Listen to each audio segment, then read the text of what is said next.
nuestro tercer invitado en el día de hoy es nuestro amigo, el criminólogo Fermín Mármol García. Fermín, bienvenido a EUTV. Un placer para mí estar contigo, Roberto, y con todos los que nos siguen para hablar de temas tan importantes, ¿no? Fermín, sería importante que empezáramos por enfocar un poco el tema de los resultados obtenidos por el Plan Patria Segura.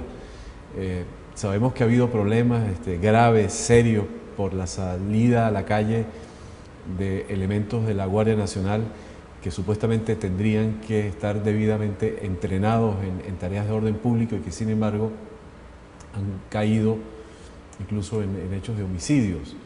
Pero más allá de estos incidentes que de alguna manera podrían pensar que son aislados, ¿ha incidido positivamente este operativo en la seguridad de los venezolanos? Debemos de recordar, Roberto, que el Plan Patria Segura es el 22º plan de seguridad de la Revolución Bolivariana. Es decir, que los venezolanos hemos esperado con mucha paciencia un plan que realmente controle no solo el crimen, sino la violencia. Este Plan Patria Segura tiene algunas aristas positivas y otras aristas que lamentablemente no han podido ser desarrolladas.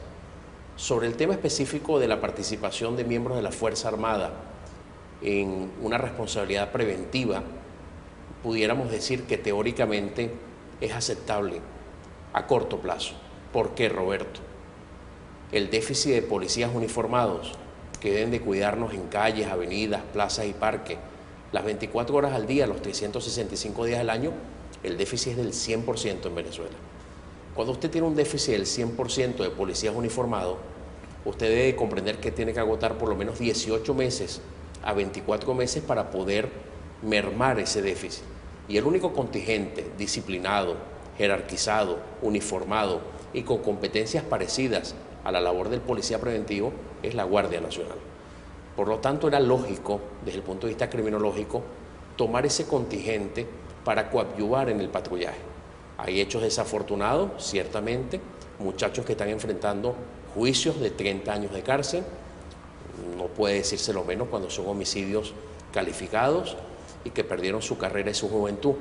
Esos son lamentablemente el aspecto negativo de los militares en la calle. Otra cosa negativa es que no sabemos hasta cuándo van a estar en la calle. Y otra cosa negativa es, están haciendo algo por fortalecer las policías municipales, bueno, y ahí las policías estadales. Ahí iba yo con la segunda pregunta, y es que parece monstruoso el déficit que hay de policías en el país, y uno pensaba que el gobierno estaba trabajando concienzudamente en ese tema, tomando en cuenta que se creó la Policía Nacional, que se hizo mucha propaganda con la creación de la universidad policial, creo que se llama. Correcto. Y que de alguna forma ya los efectivos de esta nueva institución policial vinieron a suplir el papel que jugó en su momento la Policía Metropolitana, pero parece que no es así. No es así, Roberto, correctamente tu apreciación. Si usted necesita 120.000 policías en exclusivas labores de patrullaje y solo hoy día tiene alrededor de 70.000 policías, y a eso tiene que restarle los que están de vacaciones, los que están de permiso prenatal y postnatal, los que están de permisos médicos, el déficit es del 100%. Hay los que fungen como guardaespaldas de las autoridades gubernamentales también. Sí, eso no los podemos contar porque no son policías de patrullaje. Entonces, el déficit es muy alto y como no se cree en la policía descentralizada, no hay apoyo a las policías municipales ni a las policías estadales. La apuesta es solo a la Policía Nacional Bolivariana y el proceso es muy, pero muy lento. Y mucho más grave, Roberto, y con esto hago un pequeño paréntesis del tema policial, el déficit de policías de investigación criminal, el déficit de policías que tienen que desmantelar bandas criminales a través de la colección de evidencias de interés criminalístico, el déficit es del 300% en el país. ¿Cuánto tiempo puede estar la Guardia Nacional en estas funciones? Te hacías esa pregunta, pero uno supone que, tomando en cuenta que es un cuerpo, si se quiere, especializado en temas de orden público, podría asegurarse que su permanencia incluso sería larga, por no decir indefinida. Roberto, lo ideal sería que no pasara de 18 meses, contados desde que lanzaron el Plan Patria Segura, porque la labor del policía preventivo, el policía de patrulla es un policía civil, de corte civil, es un servidor público, es aquel policía que tiene que ayudar a cambiarte una llanta, es aquel que tiene que ayudarte si tienes un accidente, es aquel que tiene que socorrerte para darte una dirección. Es decir, el policía municipal, estatal, el policía uniformado tiene las dos vertientes, el protocolo ciudadano, pero a la vez la labor de policía en sí. Es un servidor público. Es un servidor público, y el funcionario militar tiene otras competencias estructurales que lo alejan un poco de ese servicio del día a día en la calle, incluyendo el armamento. El armamento del funcionario militar es un armamento ofensivo, el del policía es un armamento defensivo. Ahora, ¿cómo están los números en cuanto a la Comisión de Delitos en Venezuela? Y todo esto tomando en cuenta que el presidente Maduro ha llamado a los amigos del AMPA a que se sumen a las misiones y entreguen sus armas pasivamente, pacíficamente. Caramba, Roberto, en esa pregunta hay tres cosas distintas que tenemos que opinar de manera muy rápida. ¿Cómo están las estadísticas? Tenemos que tener mucho cuidado con ellas. Las estadísticas no son el verdadero reflejo de lo que pasa en un país. ¿Por qué? Porque en Venezuela el ciudadano se ha alejado de la denuncia. ¿Quién denuncia hoy día un asalto en una buseta? Alguien que se montó, asaltó a 20 pasajeros. ¿Cuántos de ellos acuden al CICPC a denunciar? La respuesta es quizás 1 o 2 de 20. ¿Cuántas personas que sufren un secuestro express que dura de 2 a 6 horas van y denuncian? Solo el 20%. Cuando el Ministerio del Interior y Justicia evalúa el crimen, de acuerdo a las estadísticas, hay tipos delictuales muy engañosos. Uno de ellos es el robo agravado, el robo que le decimos asalto o atraco, no es confiable porque la gente no denuncia. El segundo es el secuestro, el tercero es la extorsión, porque son tipos delictuales que no se denuncian. ¿Cuáles sí se denuncian? El robo y hurto de vehículos. La gente denuncia porque tiene esperanza de recuperar el bien y porque cree que se va a meter en problemas si no lo hace.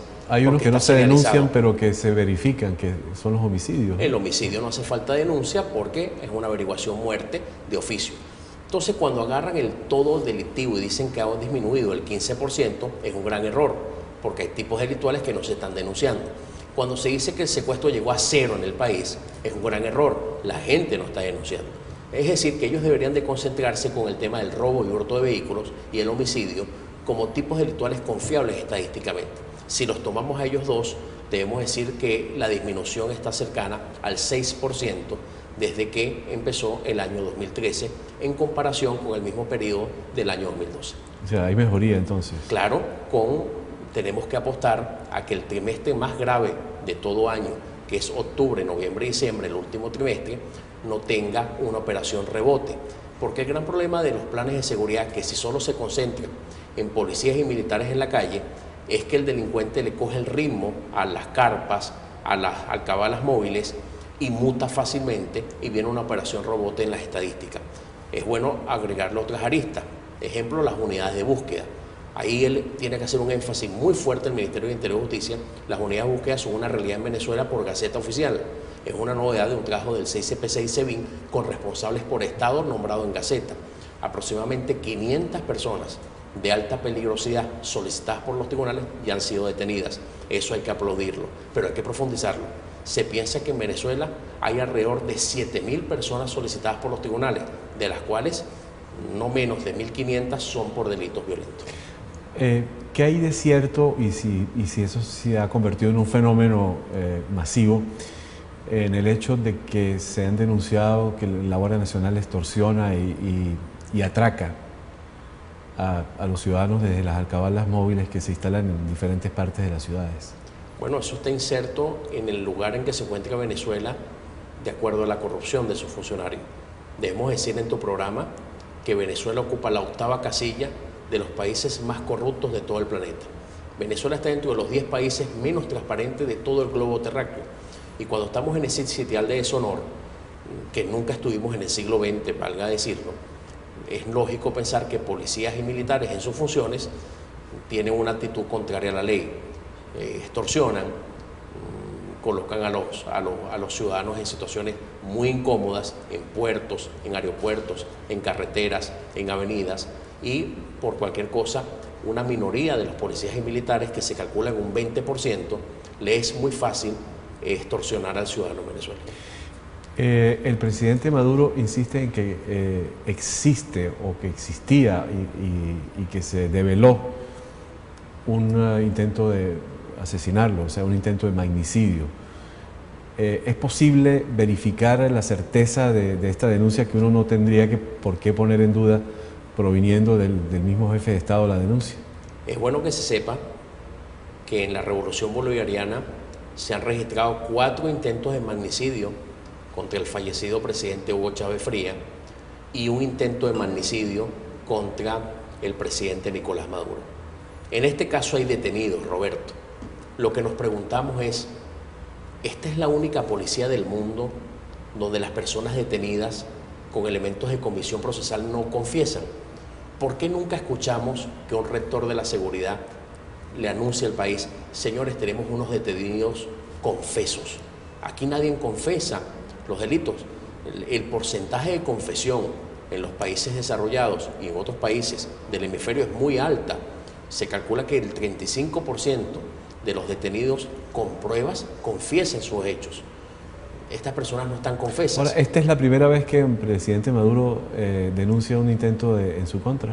Bueno, ya está registrado la denuncia pública de que la oposición venezolana compró aviones de guerra para atentar contra la presidencia de la República y contra el gobierno nacional. No se han dado pruebas de dónde se encuentran esos aviones, quién los compró. El gobierno colombiano no ha dicho nada porque supuestamente están en su territorio y parece que el presidente Santos poco ha colaborado en la investigación de una denuncia tan grave como esta, ¿no? De que la oposición venezolana contaría con decenas de millones de dólares para comprar aviones de guerra capaces de invadir el territorio nacional. Ahora, sin embargo, en el caso de la denuncia de magnicidio o de magnicidio frustrado, hay 2 detenidos, tengo entendido, o más detenidos incluso. Hay 2 detenidos, un solicitado, nadie está confeso por lo visto, y sería interesante que los expertos en el área de balística nos indiquen a qué distancia se pueden utilizar las miras láser, porque una cosa son las miras telescópicas que pueden alcanzar 1 o 2 kilómetros de distancia y otra cosa es miras láser, que estaríamos hablando de un tiro a poca distancia. Pero un experto balístico nos debería informar si esos armamentos con esas miras, cuál sería el campo de acción para buscar un objetivo. Pareciera que sería unos suicidas estas 2 personas detenidas, toda vez que para usar miras láser estaríamos hablando lamentablemente de pocos metros. Es decir, de una distancia en la que serían ellos vulnerables a los anillos de seguridad del presidente de la República. Es decir, que estaríamos en presencia o de unos inexpertos aventureros o de unos suicidas.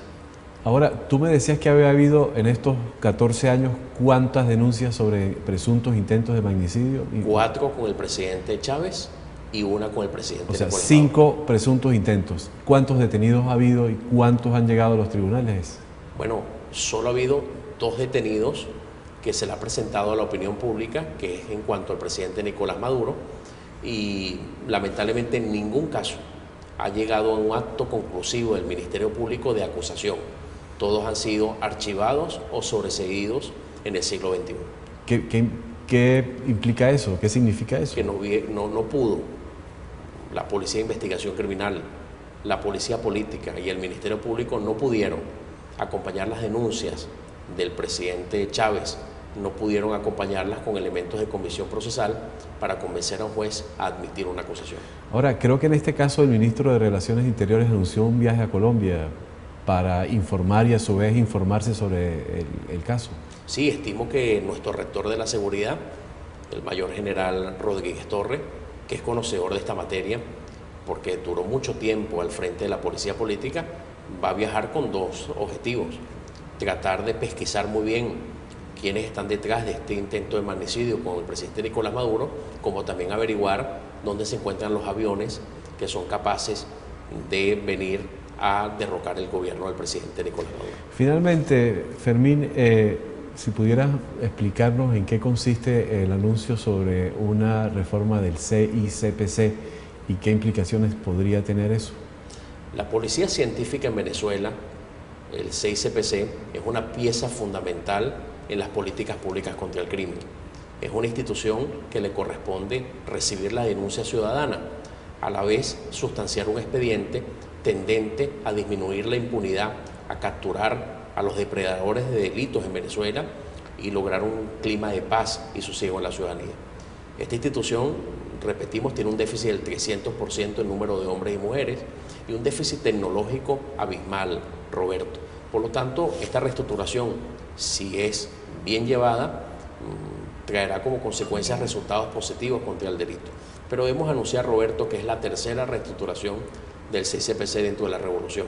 La primera fue el cambio del Cuerpo Técnico de Policía Judicial por CICPC en el año 2001. Cambio de nombre. Cambio de nombre, una depuración interna que poco dio con el reforzamiento de la institución. Posteriormente vino una reestructuración con la nueva ley que regula esta institución, en donde se cambiaron las jerarquías policiales, se cambiaron inclusive algunas funciones de la policía científica, se cambiaron y se suprimieron, y tampoco generó mayor expectativa de reivindicación al policía venezolano. Y esta es la tercera reestructuración que está por Gaceta Oficial. Esperamos como venezolanos que el segmento político del país, el gobierno nacional, comprenda que esta es una institución clave para el principal problema del venezolano, que es el crimen y la violencia. Fermín, muchísimas gracias por habernos acompañado en esta oportunidad. Espero que no sea la última vez que estés con nosotros aquí en EUTV. Roberto, un placer estar siempre contigo y, por supuesto, con todos los seguidores del programa. Bien, y a ustedes les agradecemos la atención y los invitamos a seguir con EUTV, que ahora vamos a presentar en pocos minutos una entrevista con Elijah Balián, exgobernador de Venezuela ante la Organización de Países Exportadores de Petróleo y experto en temas del Medio Oriente. Vamos a la pausa y ya regresamos con ustedes.